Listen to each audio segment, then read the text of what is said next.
Today, I'm going to explain a sci-fi action movie called In Time. Spoilers ahead. Watch out and take care.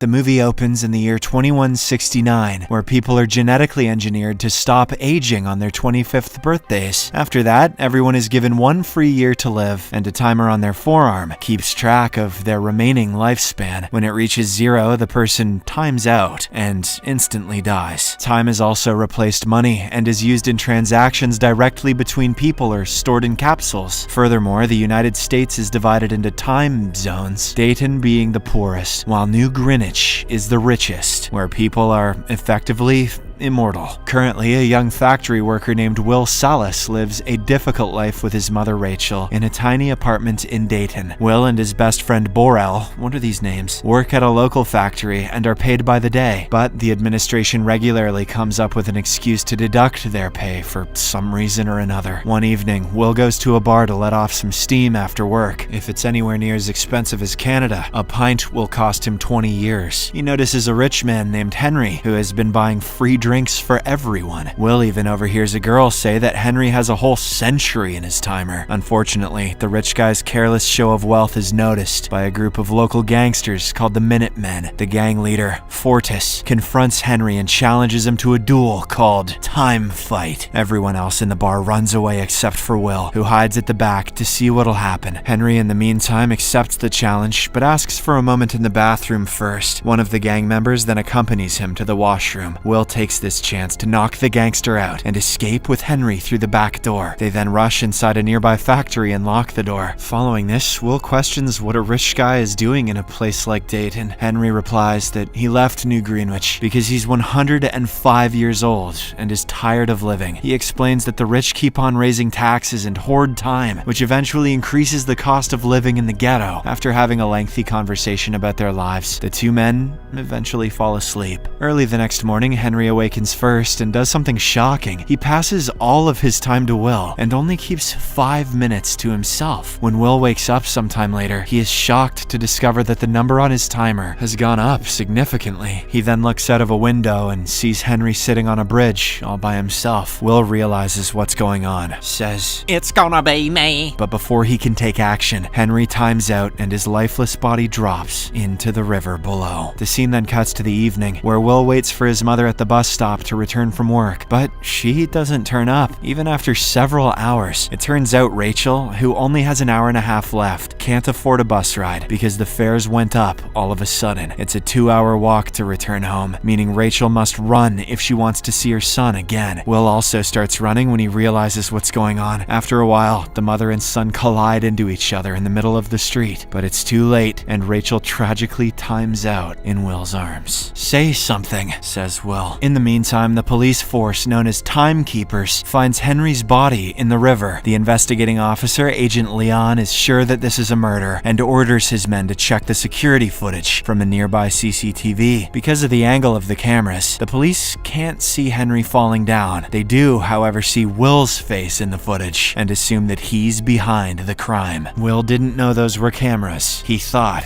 they were mirrors. Meanwhile, a devastated Will goes on a spending spree to get over the tragedy of his mother's death. He hires a limo using his newfound wealth and heads towards New Greenwich. Once he makes it to the city, he stays in a nice hotel where his presence is noticed by a young socialite girl named Sylvia. The Timekeepers are also able to track down his location, as Will has crossed too many time zones in a few hours. That evening, Will gets decked out in a brand new suit and tie and goes to a casino. He quickly joins a poker table being hosted by Philippe Weiss, an ultra-rich businessman whose company controls the time system through banks. Sylvia, who is Weiss's daughter, also comes to the table to watch. Bolstered by her presence, Will starts taking high risks and even bets everything that he has. This turns out to be an excellent gamble because Will wins the game. He also manages to impress Weiss, who invites him to a grand party at his mansion. The next day, Will buys a very expensive car and drives to Weiss's party. Sylvia is very curious curious about this new hotshot in town who's bringing sexy back and invites him to dance. She reveals that she can see from his mannerisms that he's from the ghetto. However, Sylvia says that she also envies people from that part of the country because she lives a sanitized life without real freedom. Meth addiction and poverty, now that's freedom. The girl wishes she could do something thrilling and foolish for a change. Upon hearing this, Will drags her to the beach behind the house to go skinny dipping. Sylvia's hesitant at first, but soon joins him in the water, and the two enjoy their time together. The pair later returns to the mansion through different doors to avoid suspicion. At that moment, the party is interrupted by the timekeepers, who found Will's location by tracking his newly purchased car. Will is then taken to a private office for interrogation, but when he tells them about Henry timing out on purpose, they don't believe him and siphon away most of his time. Will thinks that was selfish. Will is now left with only 2 hours, which is barely enough for booking and processing his ticket back home. Just then, Vice and Sylvia come to check on the situation. Will takes advantage of the distraction to beat the timekeepers up, what goes around comes around, and steal a gun. He then uses it to grab Sylvia as his hostage, and they run through the back door to leave in his car. However, Will gets distracted by a security camera while driving and runs over a spike strip at high speed. This causes the vehicle to swerve violently and crash by the roadside. Both Will and Sylvia fall unconscious, and minutes later, they're found by Fortis and his men. The gang immediately begins stealing the rich girl's time until they hear the timekeepers approaching towards the spot. They then make a run for it, leaving Sylvia with only half an hour. When they wake up, Sylvia freaks out at the little time she has left and asks Will for help. The latter finds it ironic how a rich girl is now in favor of sharing.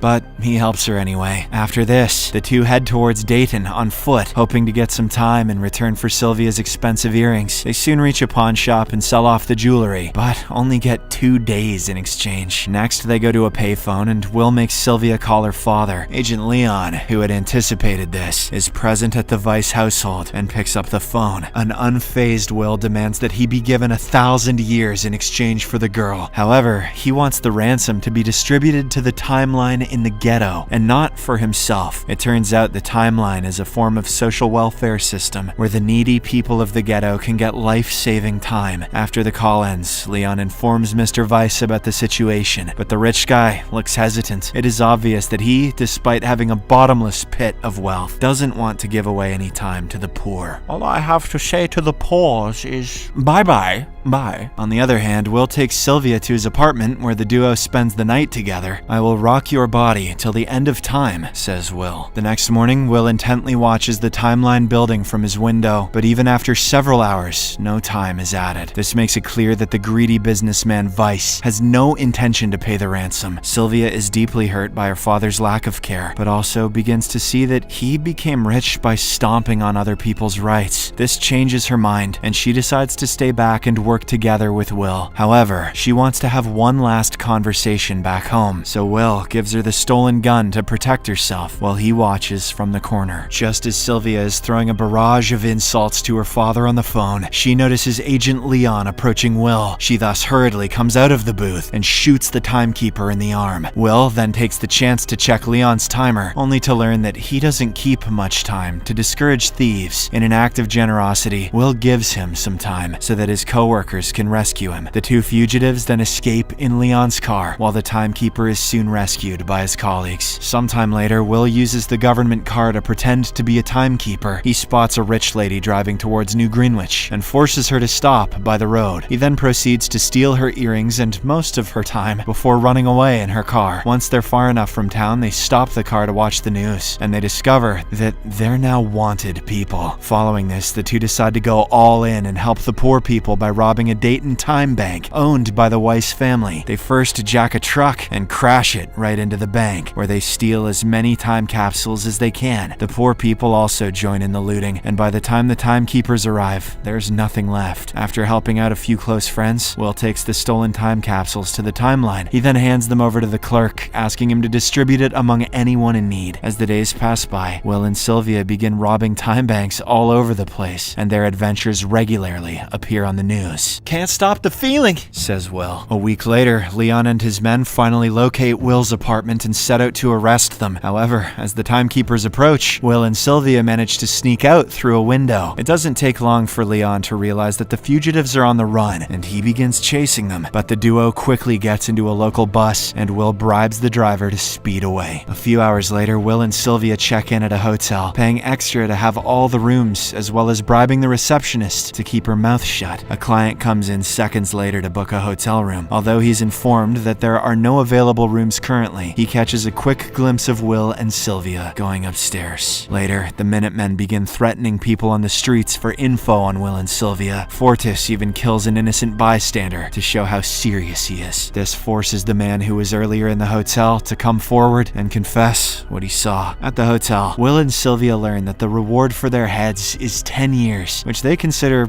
pretty insulting. "I'm worth at least 500 years, says Will. Suddenly, Fortis bursts into the room with his men and holds the couple at gunpoint. The gangster then explains that the authorities leave him alone because he steals from his own people in Dayton. This is why he is now forced to help them restore order for the rich. But rather than killing Will in cold blood, Fortis wants something more thrilling. He challenges him to a time fight, a battle done in an arm wrestling style position where each person holds the other person's cock.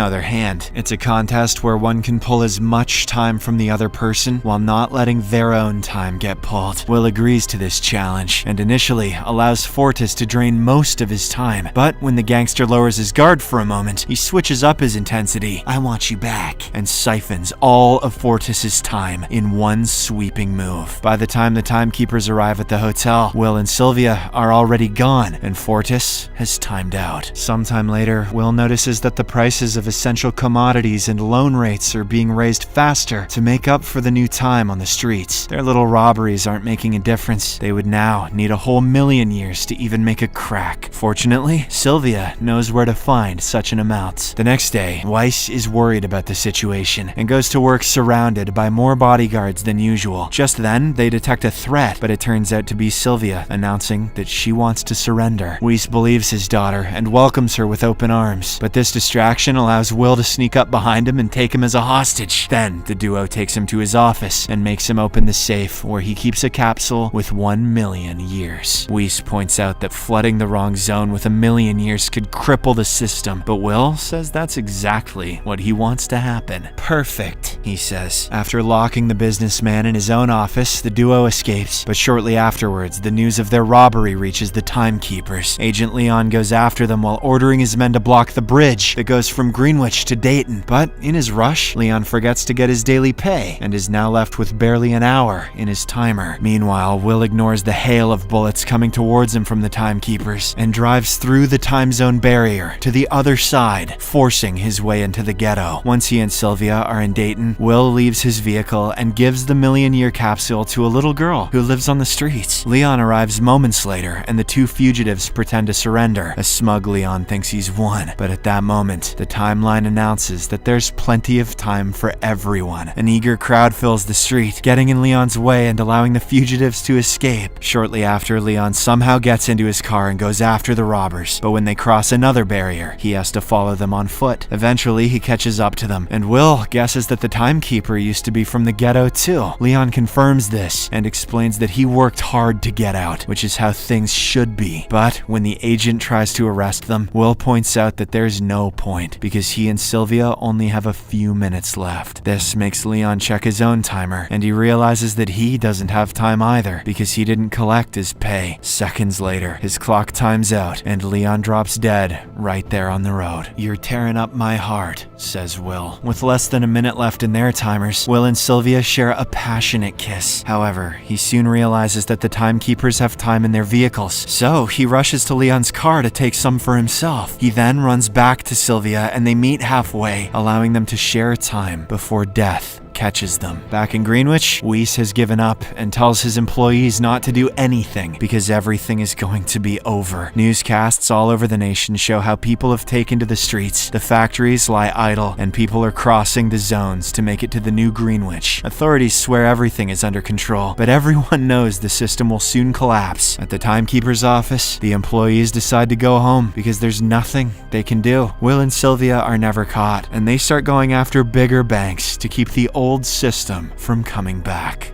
Brozone's back, baby! Allowed. Thank you for watching.